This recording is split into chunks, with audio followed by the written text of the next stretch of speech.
하나님의 말씀은 사무엘하, 구약성경 사무엘하 12장 15절에서 23절입니다. 구약성경 480페이지 사무엘하 12장 15절에서 23절의 말씀입니다. 사무엘하 12장 15절에서 23절입니다. 사무엘하 12장 15절입니다.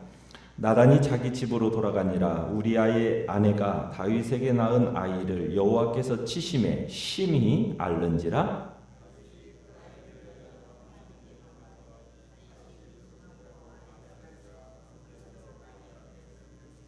그 집의 늙은 자들이 그 곁에 서서 다윗을 땅에서 일으키려 하되 왕이 듣지 아니하고 그들과 더불어 먹지도 아니하더라.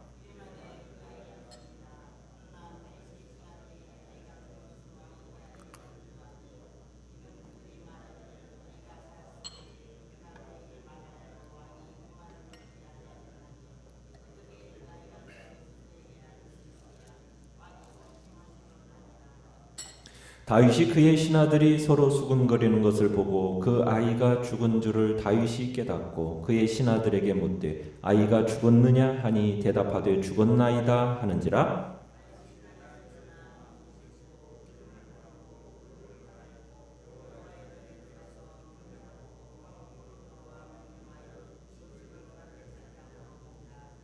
그의 신하들이 그에게 이르되 아이가 살았을 때에는 그를 위하여 금식하고 우시더니 죽은 후에는 일어나서 잡수시니 이 일이 어찌 됨이니까 하니.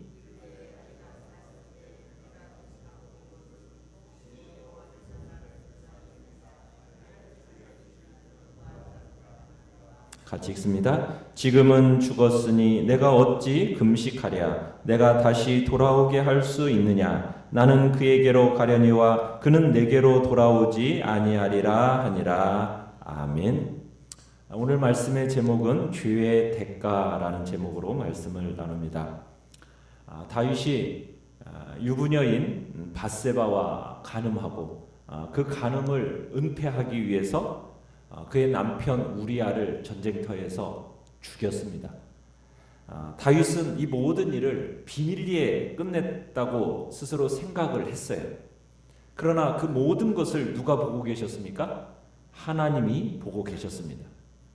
그리고 하나님은 직접 나서서 다윗이 전혀 예상치 못했던 사람과 방법을 통해서 이 상황을 뒤집으십니다.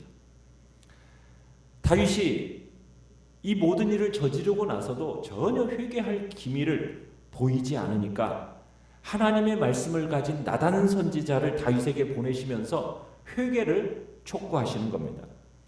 그러면서 나단 선지자가 하나의 비유를 들어서 이제 다윗에게 이야기를 했죠. 근데 이 나단이 이 비유의 이 이야기를 몰입해 있다가 그 이야기가 끝나자마자 몹시 분개합니다. 그러면서 나단이 분개해서 이 부자놈을 내가 요절내겠다 소리를 지르니까 호들갑을 떠니까 이 나단이 다윗의 등에 비수를 꽂는 한마디를 던지죠. 뭐라고 얘기했었습니까? 당신이 그 사람이다. 그러면서 이제 나단 선지자를 통해서 이제 다윗에게 이야기가 선포가 되어지는데, 하나님은 먼저 다윗에게 자신이 얼마나 큰 축복을 하나님께서 당신에게 주셨는지를 일깨워 주세요. 하나님의 말씀에는 뭔가 네가 부족했다면 더 채워 주셨을 거라는 거예요. 그러니까 네가 지금 죄를 지은 것은 뭔가 부족해서 죄 지은 것이 아니라는 것을 확인시켜 주십니다. 다윗의 죄는 단순히 우리아와 밧세바의 가정을 파괴한 죄만이 아니었어요.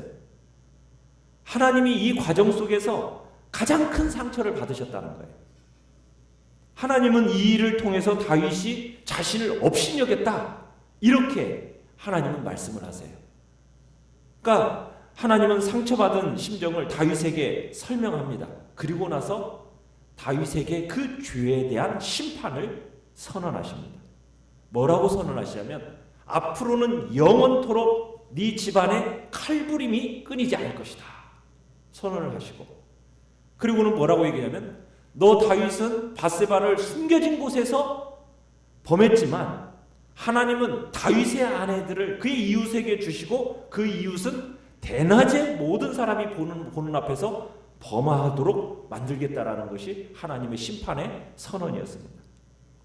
자, 이 말을 듣고 나서, 나단의 이 말을 듣고 나서 다윗이 어떻게 했었습니까? 상하고 깨어진 심정으로 하나님 앞에 무릎을 꿇었죠. 그러면서 내가 하나님께 범죄했습니다 하면서 고백하고 하나님 앞에 회개합니다. 자, 그렇게 회개하는 다윗을 하나님은 어떻게 하셨습니까? 그렇죠. 용서하시고 이 일로 인해서 너는 죽지 않을 것이라는 은혜의 말씀을 선포해 주십니다. 어떻게 보면 다윗의 절절한 참회와 회개로 죄사함의 선언을 받은 것입니다. 그러나 하나님께서 이렇게 말씀하셨어요. 여호와의 원수들에게 하나님을 크게 비방할 거리를 네가 제공했기 때문에 밧세바에게서 낳은 그 아들은 반드시 죽을 것이다 라는 선언을 하십니다. 이제 나단의 예언대로 오늘 15절에 정말 우리아에게서 낳은 이 아들, 다윗에게서 낳은 아이, 이 밧세바를 통해 낳은 아이가 하나님께서 치셨어요. 그래가지고 며칠 동안 앓게 되느냐? 7일 동안 심히 앓다가 결국에는 죽게 됩니다. 여러분, 죄사함이라는 것이 죄의 책임을 감면시켜 주지는 않습니다. 그걸 의미하는 건 아니에요. 죄사함의 궁극적인 의미는 무엇이냐면 하나님께서 치명적인 형벌을 면제시켜 주십니다. 그러니까 다윗에게 뭘 면제시켜 주셨어요? 다윗을 향한 죽음은 면제시켜 주셨어요.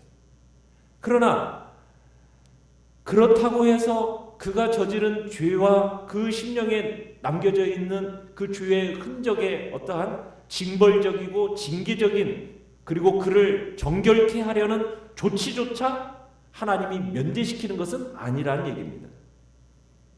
죄를 용서받지 못했다면 다윗은 죽었을 겁니다. 왕위에서 쫓겨났겠죠. 그러나 죄사함의 선언이 있었기 때문에 그가 하나님 앞에서 죽음을 면제받았고 왕위도 쫓겨나지 않게 돼요.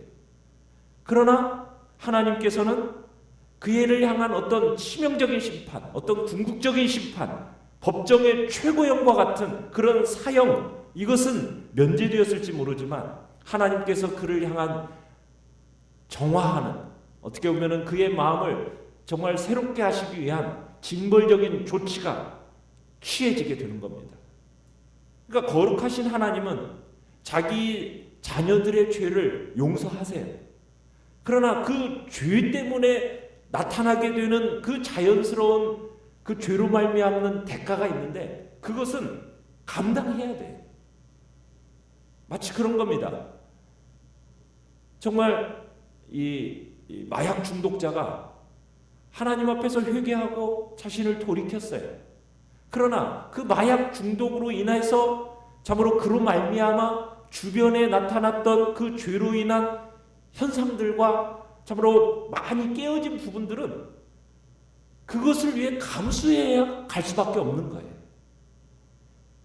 그리고 만약 여인이 마약 중독에 걸려서 아이를 임신했었는데 그 아이가 태어나면 그 아이는 그로 인하여서 죽음의 자리까지 갈 수밖에 없는 것이, 그것이 인간의 죄로 말미암아 초래되는 결과라는 거예요. 그것은 감수할 수밖에 없는 그런 일이라는 얘기입니다. 그 자연스러운 대가는 감당해야 되는 거예요. 그게 그분의 사랑과 함께 그분의 공의가 만족이 되어지는 거죠. 우리가 때로는 회개 기도만 하면 어떻게 보면 자신의 모든 범한 죄로부터 다 책임이 끝난다. 그건 아닙니다. 진정한 회개는 자신이 범한 그 죄의 결과까지도 책임지겠다라는 그런 마음과 함께 포함되어져 있는 것이 바로 진정한 회개의 모습인 거예요. 내가 죄로 인하여 가져온 그 참담한 결과, 그 고통의 과정을 내가 감수하고 그 속을 지나가겠다. 그러면서 지나가게 하시는 것이 또한 하나님의 은총이고, 그 고통의 터널을 통과하면서 하나님의 사람들은 어떻게 되어집니까? 하나님의 성품을 닮아가게 되는 복된 은총을 경험하게 되는 겁니다. 그래서 지금 다윗에게 있어서 지금 어떻게 보면 이 병든 아들이 이 죄에 대한 대가로서 죽음이라는, 사망이라는 그런 자리에 지금 이르게 되었다라는 것을 오늘 본문은 이야기하고 있는 겁니다. 자, 그런데 이제 우리가 16절부터 보시면 이제 다윗이 이제 아이가 앓기 시작했다라는 이제 이야기를 듣고 나서 어떻게 합니까? 다윗은 모든 일을 멈추고 그 아이를 위해서 금식하기 시작합니다. 그러면서 16절에서 하나님 앞에 간구하고 주야로 땅에 엎드립니다. 뭐라고 엎드렸겠어요? 제발 이 아이를 살려달라고. 다윗은 하나님께 이렇게 기도했겠죠.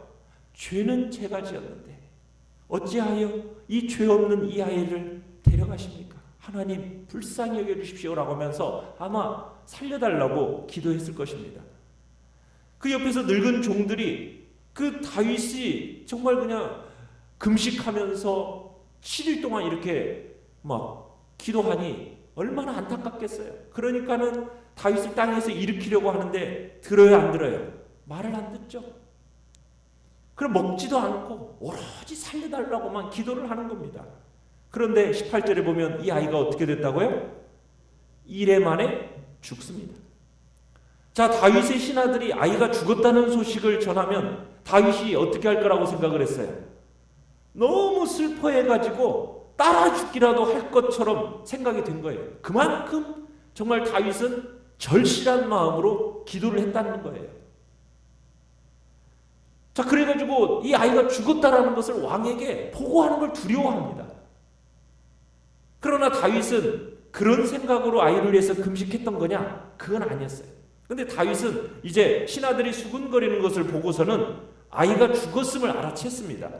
아이가 죽었다라는 것을 알자마자 다윗은 어떻게 하고 있죠? 다윗은 20절에 가보시면 정상적인 왕의 직무로 복귀합니다. 땅에서 일어나서 몸을 씻고 기름을 바르고 의복을 갈아입고 여호와의 전에 들어가서 경배하고 왕궁으로 돌아와서 음식을 먹기 시작하면서 일상생활로 복귀합니다. 자, 이것을 보고서는 신하들이 참 이상하게 생각했어요. 아니, 아이가 살았을 때에는 그렇게 금식하고 우시더니 죽은 후에는 왜 일어나서 잡수십니까? 이 일이 어찌 된 겁니까? 이렇게 이제 묻습니다. 그러니까 다윗이 자신이 금식을 푼 이유를 22절로 23절에 설명을 해줘요. 뭐라고 설명을 합니까? 아이가 살았을 때는 내가 금식하며 운 것은 혹시 여호와께서 나를 불쌍히 여기셔서 이 아이를 혹시나 살려주실까? 누가 알까? 생각했거니와 지금은 죽었다. 내가 어찌 금식하겠느냐? 그 죽은 아이가 다시 돌아올 수 있겠느냐? 나는 그에게로 이제 갈 뿐이지 그는 내게로 돌아올 수는 없다. 그러니까 다윗은 이런 마음으로 기도를 했던 거예요. 그래, 하나님은 긍휼이 크신 분이니까 아무리 이렇게 죽을 아이라 할지라도 내가 울면서 매달리면 살려주실 수도 있다. 이런 믿음으로 금식하면서 기도한 거예요. 그러나 살려주느냐 살려주시지 않느냐는 누구의 소관이에요? 하나님이 결정하실 일이라는 것을 다윗은 그 주권은 인정하고 있었던 거예요. 그러나 죽기 전까지는 어떻게 해야 돼요? 살려달라고 열심히 울면서 금식하며 기도하는 거예요. 다윗은 자기도 죽을 수밖에 없는 죄인이었는데 하나님이 살려주셨다면, 하나님이 원하시면 언제든지 이 아기도 살려주실 수 있다, 이렇게 믿은 거죠. 또한 다윗은 반드시, 그러나 이렇게 생각합니다. 하나님, 이 아이는 반드시 살리셔야만 합니다. 고집 부리지는 않은 거예요. 그러니까 완전히 숨이 넘어가 버렸을 때는 하나님 앞에 그 주권으로서 넘기는 거예요. 그러나 숨이 넘어가기 전까지는 어떻게 하는 겁니까? 기도로 매달리는 겁니다. 그러니까 죽음의 권세 아래에서 다윗은 자유함을 보이고 있는 거예요. 아이가 살았을 때는 자비를 구하려고 최선을 다해 보았지만 아이가 죽고 나면 더 이상 할 수 있는 게 없다는 거. 왜? 사람의 생명이라는 것은 누구에게 속한 것이니까? 하나님께 속한 것이라는 것을 인정하고 죽은 후에는 내가 아무것도 할 수 없는 죄인이라는 사실을 철저하게 깨달은 겁니다. 우리는 이 다윗의 모습을 통해서 뭐 이렇게 뻔뻔한가 이런 모습도 볼 수 있겠지만 우리는 여기서 다윗의 위대한 점을 볼 수 있는 거예요. 그게 무엇입니까? 하나님의 주권을 인정하는 겁니다. 주권을 인정하는 거예요. 언제 매달려야 할지를 알고 언제 포기해야 할지를 알았던 사람이 다윗이에요. 우리는 항상 과거를 기억하면서 살아야 합니다. 그러나 과거에 얽매이지는 말아야 돼요. 그 과거에 대해서는 풀을 털어버리면서 하나님을 향해서 새롭게 날아가야 되는 겁니다. 왜? 우리의 기독교는 미래를 지향하는 종교이기 때문이에요. 우리가 여기서 사실 좋은 교훈을 얻어요. 죽을 병으로 고통받고 있는 이가 있다면, 정말 내가 때로는 고통 속에 있다면 다윗의 자세로 기도하는 것이 옳다는 거예요. 두 가지 가능성을 다 생각해야 된다는 거죠. 하나는 하나님의 능력으로 이 사람을 살리실 수 있다, 이 믿음과, 또 하나는 하나님의 주권에 따라 데려가실 수 있다. 이 두 가지를 가능성을 항상 생각해야 돼요. 그러나 우리의 할 일은 뭐죠? 그 사람의 생명이 끊어질 때까지는 죽음을 각오한, 어떻게 보면 나 자신도 죽음을 각오할 것 같은 그런 마음과 태도로 기도와 금식하면서 매달리고 부르짖는 것은 누구의 책임입니까? 누가 할 일이에요? 우리가 해야 할 일이에요. 그리고 나머지는 누구에게 맡기는 거예요? 그렇죠. 하나님의 주권 아래 우리는 맡기는 거예요. 하나님의 주권에 맡긴다고 해서 그냥 나는 설렁설렁 아무것도 안 하는, 이건 아닙니다. 이건 하나님의 주권을 믿는 태도가 아니에요.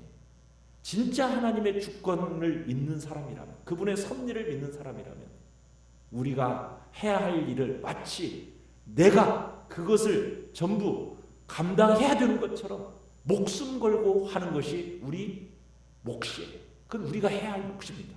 그리고 나머지는, 결과는 누구에게 맡기는 거예요? 하나님께 맡기는 거예요. 지금 다윗이 그런 거예요.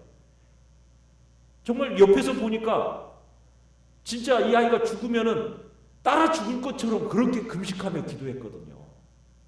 그런데 딱 죽고 나니까 하나님의 주권 안에 딱 맡기고 그 다음에 어떻게 하는 거예요? 자기는 자기의 갈 길을 또 가는 거예요.